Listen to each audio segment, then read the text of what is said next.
día hubo un momento que Donald Trump le hizo creer al mundo que el problema de Venezuela, su preocupación máxima era el fentanil que entraba a través de Venezuela, cuando todo el mundo le decía, presidente, el fentanil está entrando a través de la frontera mexicana con la implicación del gobierno comunista de China.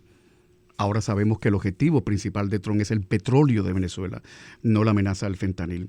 En cuanto a Groenlandia, esa isla perdida en tierra de nadie, con, con, con inviernos eternos, la isla más grande del mundo, pero es una especie de aldea con 56,000 personas, no hay ni carreteras, aquello es, en fin. En cuanto a Groenlandia, el presidente habla una y otra vez que la quiere para sí porque es un tema de seguridad nacional. Pero, ¿qué es lo que realmente quiere Donald Trump con Groenlandia? Sami Eppel, analista, ¿usted tiene alguna respuesta sobre eso? Ayúdenos a entender qué está pasando. Adelante. Gracias, Camilo. Mira, la lectura que yo tengo sobre esto, tratando de entender el idioma de Donald Trump, que no es fácil. O sea, los que hacemos análisis, digamos que nos hemos tenido que ser muy acuciosos con respecto a esto, porque el hombre es muy difícil de entender. Ahora bien, pero yo sí creo que tiene un propósito en lo que él hace. Él es un negociador. Entonces, como negociador, él se levanta en la mañana es a negociar. Entonces, él no entiende otro idioma que no sea el idioma de la negociación. Entonces, ¿y cómo se hace una negociación? Bueno, tú asumes una posición maximalista para obtener a lo mejor algo pequeño. Entonces, él viene en la mañana y te dice, te voy a cortar el brazo. Y la gente se asusta. Oye, Trump me dijo que me iba a cortar el brazo. Y resulta que lo que está buscando es un pedazo de la uña únicamente. Entonces, veamos el tema de Groenlandia con esa visión. En Groenlandia hay solamente 57,000 habitantes. Un territorio gigantesco, doble del tamaño de Texas, y con 57,000 habitantes, de los cuales solamente 25, a lo mejor hasta 30,000, son ciudadanos daneses mayores de edad que pueden votar. Entonces, ¿qué está pasando ahí? Donald Trump está preocupado de que los daneses, estos 25,000 o 30,000 personas, un día decidan que ellos quieren ser independientes, que ellos quieren un país llamado Groenlandia y no que sea una parte de Dinamarca que está por allá lejos en Europa. Y entonces, él se preocupa de eso y dice, bueno, si Groenlandia cae en manos de su propia gente, 57,000 personas, pero por la voluntad de 25 a 30,000, pueden ser influenciados, a lo mejor ya están siendo influenciados y no nos lo dicen, por Rusia o por China. Recordemos que el que está más cerca de Groenlandia, por el norte de Groenlandia, es Rusia, está casi pegado a Groenlandia. Por el otro lado está cerca Canadá, pero no está tan cerca, pero Rusia es el que está más cerca. Entonces, él dice, bueno, en un tiempo durante la Segunda Guerra Mundial, durante 5 años, los Estados Unidos manejó Groenlandia, mientras el reino de Dinamarca estaba había sido conquistado, había sido ocupado por la Alemania nazi de Adolfo Hitler. Y entonces Estados Unidos se encargó de Groenlandia del año 40 al año 45. Montó 4 bases militares, aéreas, bases marítimas, hasta una base de submarinos había ahí. Y entonces, él se basa un poco en eso para hablar de la soberanía. En verdad, Estados Unidos nunca tuvo la soberanía de Groenlandia. Fue simplemente una situación de guerra que ameritó que Estados Unidos tuviese presencia militar en Groenlandia. El arreglo que está haciendo ahora, aparentemente ya lo hizo, o hizo en principio, lo logró, de hacer más ahorita hay una base americana en Groenlandia.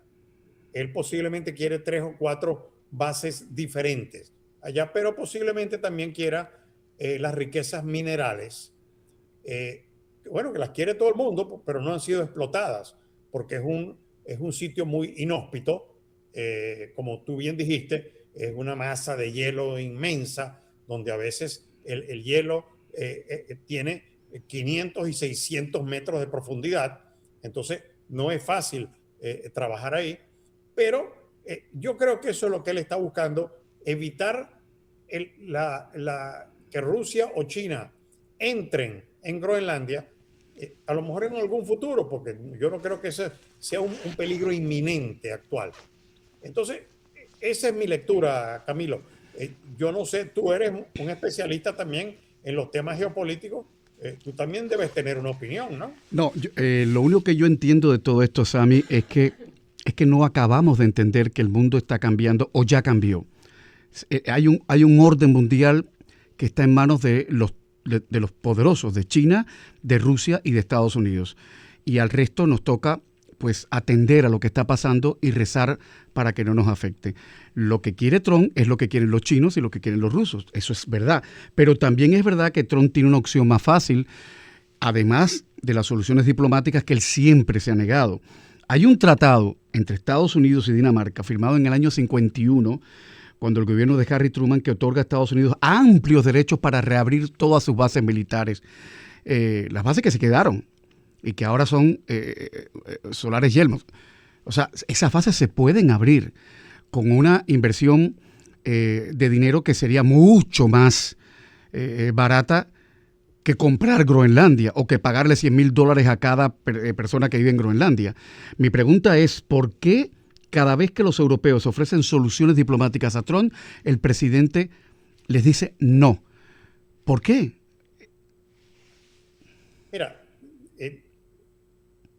Mira, Estados Unidos nunca ha sido, los europeos nunca están de acuerdo con los americanos en general. Ellos piensan que Estados Unidos... Pese a que admiran mucho a Estados Unidos, muchísimo. Lo miran mucho a Estados Unidos, lo miran y lo admiran. Y lo admiran y lo envidian también, sí, sí. Y lo envidian, pero ellos dicen, bueno, es que nosotros somos los creadores de este nuevo mundo, del mundo moderno. Los europeos somos los verdaderos creadores de este nuevo mundo que existe hoy en día a partir de los últimos 600, 700 años. Entonces, antes del descubrimiento de América.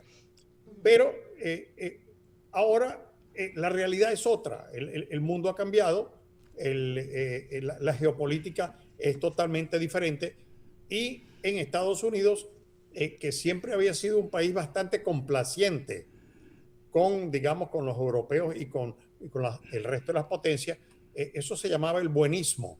Tratábamos de ser lo mejor posible, tratábamos de arreglarnos con todo el mundo. Bueno, llega este señor, Donald Trump, que es un personaje totalmente diferente, ajeno a la política como tal y a la diplomacia como tal, y es un negociador. Llega y dice, bueno, yo voy a hacer lo que él piensa que es lo mejor para Estados Unidos. A lo mejor no estamos de acuerdo con él, a lo mejor no estamos de acuerdo con el método, pero yo creo que las intenciones de Donald Trump siempre son para beneficio de Estados Unidos. Por ejemplo, a él, los venezolanos, no le importa. A él le importa, como dices tú, lo que Venezuela tiene. En Groenlandia es lo mismo. A él no le importa lo que quieren los habitantes de Groenlandia. Él lo que quiere es asegurar que los Estados Unidos tengan preponderancia sobre Groenlandia para que no caiga en manos de otros, que es lo mismo que está pasando en Venezuela y lo mismo que puede pasar en otras partes. Entonces, estamos en la presencia de un idioma diferente en la política. Totalmente, es verdad. Y hay que acostumbrarse rápido, porque todo está pasando a una velocidad de vértigo. Oiga, Samuel, Sammy, en todo caso, hay algunos analistas que dicen que esta beligerancia del presidente podría de alguna manera hacer que los países se distancien de Estados Unidos y empiecen a aliarse a China, a Rusia no, porque ese déspota de Putin ya creo que nadie le cree una palabra, pero sí que pueden aliarse, acercarse más a China. Ojo, pero es que Xi Jinping también es un tipo impredecible y es un hombre con una máscara de hierro también. O sea, estamos en manos de tres individuos que son de armas tomar. Tampoco los chinos no es un cuento chino, es un peligro también. Ciertamente, Camilo, no estamos en un mundo fácil, No, estamos en no, un no. mundo complicado. Y entonces, para un mundo complicado muchas veces hace falta un personaje fuerte, un personaje a veces extremo, que, que enfrente un extremo contra otro extremo.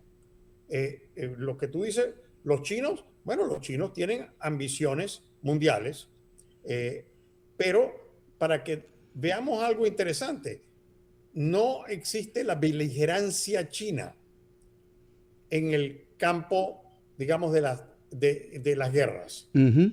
China no ha participado en ninguna guerra en los últimos 30 años o 40 años. Entonces, en cambio, Estados Unidos sí. Entonces, China está llevando adelante la diplomacia y la guerra, si la quieres llamar así, por otros medios, por la dominación económica. Ciertamente en África, mira, lo que está haciendo China en África es tremendo con respecto a puertos, aeropuertos, centros de Sí, tecnología. señor. En América Latina, con las deudas En América Latina nacionales que también. las compra, sí, sí. Entonces, sí, ahora que eso hay que enfrentarlo. Bueno, en el mundo multipolar a lo mejor no hay que enfrentarlo, pero sí tenemos que tener cuidado con eso. Y yo creo que Trump, dentro de lo que podríamos llamar dentro de su locura, que no es una locura, él no tiene un problema psiquiátrico, pero dentro de lo que podríamos llamar su locura, tiene cierto sentido, porque él está tratando de enfrentar a los enemigos de los Estados Unidos. Y también tenemos que tener en cuenta algo, Camilo, que es algo que yo creo. Trump es un aislacionista. Yo sí creo en eso. Yo creo que él prefiere un Estados Unidos solo, como gran potencia, pero no necesariamente compartiendo esa potencia con los demás, sino hegemónica en su manera de ser y como diciendo, no te metas conmigo, algo Totalmente, así claro. como regreso a la doctrina Monroe. Totalmente. Tal vez, Sammy, el problema está en la forma. ¿Se acuerda siempre esa viejísima discusión académica del fondo y la forma, el contenido y la forma? Yo no creo que Xi Jinping sea menos beligerante y menos tosco que Donald Trump. Yo recuerdo cuando Xi Jinping le dio casi un empujón al señor Trudeau en una de las cumbres esas de presidente, porque Trudeau dijo algo que le molestó y aquel chino le dio como un empujón a Trudeau delante de la cámara. Yo creo que en el fondo estos señores con poder creen que son los dueños del mundo y son los dueños del mundo. Hay que asumirlo. Entonces, tal vez lo que pierda el presidente es la forma. Pero ojo, señoras y señores, las formas, el estilo, las maneras de Putin y de Xi Jinping no son mejores que las de Trump y tienen las mismas apetencias de Trump. Si esto no es mío, entonces es del otro. Entonces tenemos que... Yo creo que, Sammy, lo que tenemos que meternos ya en la cabeza es que el mundo ya cambió ante nuestras narices. Olvídense de la inteligencia artificial, de las Kardashian, olvídense de todo eso. El mundo cambió. El mundo que conocimos hace 10 años ya no existe y el que le vamos a dejar a los nietos es otro mundo. Nos puede gustar o no, pero es otro mundo. Y esto no lo cambia ni Dios. ¿Es así? ¿O me equivoco, Sammy? No, totalmente cierto, Camilo. El mundo que estamos viviendo hoy en día, en el mundo que le toca vivir a nuestros hijos y a nuestros nietos, es un mundo desconocido. No es como en las épocas donde teníamos certeza de cuál iba a ser Exacto. inmediato, qué iban a hacer nuestros hijos. Hoy en día no. Hoy en día, desgraciadamente, yo no te puedo decir o le puedo garantizar, por ejemplo, a mis hijos y a mis nietos cuál es el futuro para ellos. Entonces, los estamos lanzando a nuestros hijos a un futuro a veces incierto y eso nos tiene que preocupar a todos particularmente a los que ya estamos en la época de tener hijos y nietos. Por eso a lo mejor mucha gente se está absteniendo de tener descendencia hoy en día, porque dice, bueno, ¿yo para qué voy a traer hijos a este mundo tan complejo, tan Claro. complicado, tan peligroso? Entonces, bueno, por favor, sentémonos a pensar, vamos a ver cómo podemos hacer para hacer este mundo un mundo mejor, no solamente para el resto del mundo, sino para nuestra familia inmediata, Sí, señor. entorno. Yo estaba pensando, Sammy, ahora en políticos como Olof Palme o incluso Winston Churchill, que también era de armas tomar. Yo decía, en este mundo serían anacrónicos, porque ya Macron, ya yo lo veo como un objeto anacrónico. O sea, todos los líderes europeos que son tan mesurados o aparentemente tan mesurados, ya me parecen hasta anacrónicos. O sea, esto es la ley del más fuerte y bueno, si no te gusta bien y ya no hay de otra. Sammy Appel, que el mundo sea mejor, me quedo con esa frase. Que sea mejor para los nuestros, para nuestra gente, para nuestros vecinos. Y nada, es lo que hay. It is what it is, como dicen los americanos. Sí, Camilo, muchas gracias. Un abrazo. Yo te digo amén y amén. Que Dios nos bendiga y que Dios nos cuide. Sí, sí, pero que no nos desanimemos, ¿eh? Que en la vida lo mejor siempre está por llegar. Siempre hay una puertecita que se abre. Gracias, Sammy. Un abrazo grande.